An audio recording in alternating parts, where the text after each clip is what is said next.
went and saw my family up down the coast. Just got back today. Went and saw my sister. My sister has Down syndrome. So I went to her sort of care homey thing, care home share house, and there was an old sign out the front, like it was all dirty, saying donning area. And I just had one of those lightning bolts of a flashback of the last 5 years, because that was where, if you went, I never did it, but if you wanted to go and see my sister, you had to wear full PPE. You had to wear the full hazmat suit with the mask and everything to just go into that house to protect the vulnerable. I just had one of those flashbacks of how nuts that stuff was. Like walking through Westfields and you were the only person with no mask on out of 2,000 people, or walking up the street in the city and it was just deserted, like chilling, like what the actual fuck just happened? And then I sort of started thinking that was just the start of a lot of this sort of stuff. Before COVID, a lot of this woke stuff wasn't in full swing, was it? A lot of this gender stuff wasn't in full swing. The media wasn't quite out of control like it is now.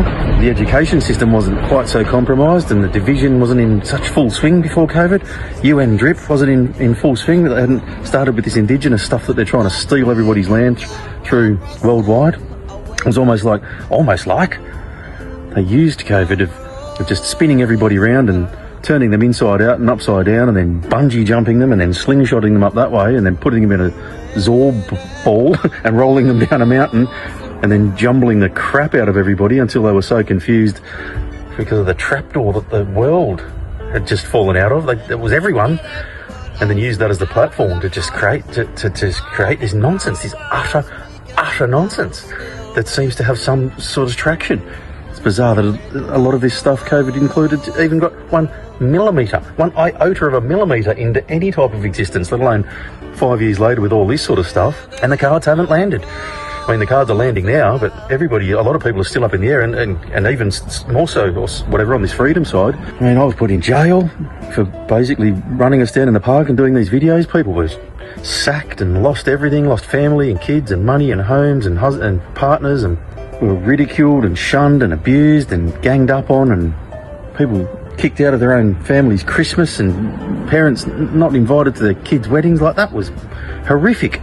And we were right the whole time. That was the weirdest part. It was so obvious. The whole world just went, anyway, bizarre. And there's PTSD from it. And there's a whole heap of people in the middle of that sort of knew what was going on, but just somehow just got coerced into doing things, and the level of resentment that's literally coursing through those people's veins right now they're the people I'd be worried about if I'd organised that sort of stuff. But there hasn't been really any closure. There's been no apologies, and there probably never will be. We've got to just find a bigger space and keep going that way, rather than going back in the indignation of it and the righteousness of it, and just find a bigger space where it doesn't matter, because people are coming over in droves. They are, and so we need to acknowledge that.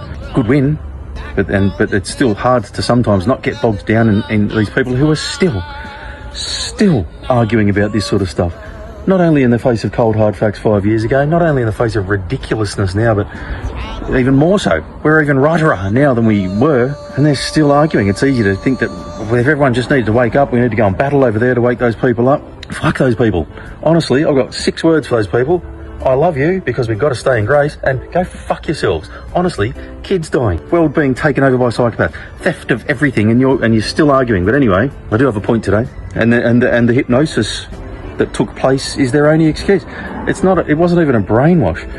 It was some sort of mass hypnosis, and they still haven't 3, 2, 1, you're back in the room themselves. They're still in that area. But it's even more interesting to notice, because I've been up the front of this thing the whole time, and it's almost like these people are possessed. And when you look at what's going on, in the sense of this sort of an energetic war and a spiritual war that we all know this is, it's very similar energy coming at me. When I was talking about the COVID stuff, the feeling that was coming at me, and the type of person as well, like it was that sort of rabid, frothy, sort of needy, unrational sort of person, but it was also the same feeling coming at me when I was public, when you were sort of really public in this COVID space. You obviously copped it. It was the same feeling then as it was when I talk about this UN drip and this indigenous stuff, when people just jump on the race card without listening to what you're saying. It's the same thing with this woke stuff and this gender stuff. It's exactly the same feeling coming at you. It's almost like in an energetic war that those people are the energy. Maybe they've been possessed, or maybe it's just the fact that that's how this manifests, but the same energy just keep reproducing itself, just attaching itself to people and repackaging itself. Interesting, in the spiritual energetic war, that it's the same sort of thing on different subjects. but not interesting at the same time. Not a surprise when you think about it, that the very purpose of these people that look like they're attacking us and look so frustrating and can frustrate us so bad, the very purpose of them in our existence is to suck the life out of us or propel us to a bigger space. That's their purpose. That's their existence in our, whether they're even real or not. That's their job, is to propel us to a bigger space or to suck the life out of us. And you can't fight a vortex. You can't fight these people. It is to propel us to a bigger space. And I'd like to say too that anybody is very welcome on this side of the fence at any time. I don't care what you said to me and when. If you come cap in hand, you are welcome any time on this freedom side of the fence. We are standing with open arms on the side of this freight train while it crashes with total grace. And you need it too. There has to be cap in hand, but the party's over here and we've never attacked you. We got attacked, but when you look at it, the freedom side of this fence has only ever defended ourselves. All we wanted was the right to do what we wanted to do, not be attacked. And if you are on this freedom side of the fence, you can't go over there and fight that vortex anyway. If I wanted a woman to be attracted to me, and she wasn't, then the best thing I could do is go away and sort of work on myself to be as attractive as I could. Go to the gym, get my hair done, make some money, or whatever. Like, just be as attractive as I possibly can, and then she'll still just be attracted to me or not, but that's the best thing I can do. Same with a kid. You can't open people's heads up and tell them and put learnings in there and put in their heads what you think they or want they to know. You have to open up a space for a kid to learn into. All we can do is stand over here as ambassadors in our bigger selves, as attractive as possible, because the ultimate goal here is, you know, when the nerd or whatever, or the fat kid sees the bully 10 years later, and the bully's like a big slobby fuckhead on smoking ciggies and got a dirty little kid on their hip, and just nobody, and then the nerd's got the BMW and got the body and lovely smile and successful and stuff.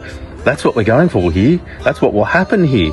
In a broke world full of sick, unhappy people, who's going to stand out? The healthy people, the happy people. So that's what we're going for. Focus on being the best person you can be. Those people just want outrage anyway. That's what they're looking for. They're looking to be offended. You can't reason with a psychopath.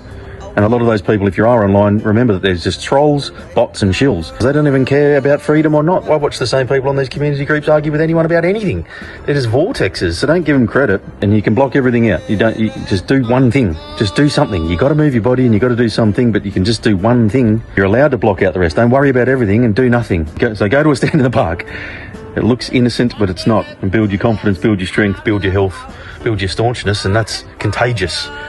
And it's a linear future. And be prepared for an X factor. Anything could happen at any time. If you want to see all these videos, go to standinthepark.org or bradygunn.com and join the mailing list. Love your bones. Happy Saturday. Keep your chin up. We're winning this. Keep...